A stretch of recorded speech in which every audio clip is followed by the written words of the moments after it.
this work is not just a performance. It's not just a show. This is an experience. This is a ritual.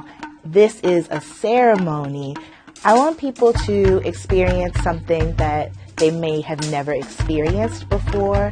We have brought SLM Dance's practice of movement and storytelling, creating spaces for folks to share their stories, but also to dance their stories.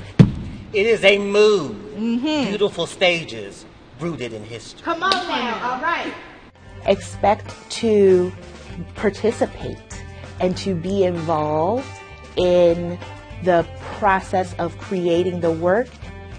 I just want folks to just come and experience. If you're not sure, if you have questions, just come and just check it out, because the piece actually doesn't work if we don't have people there.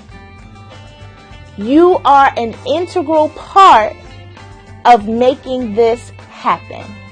So we need you to come and find a comfortable seat. There's even a rocking chair for you.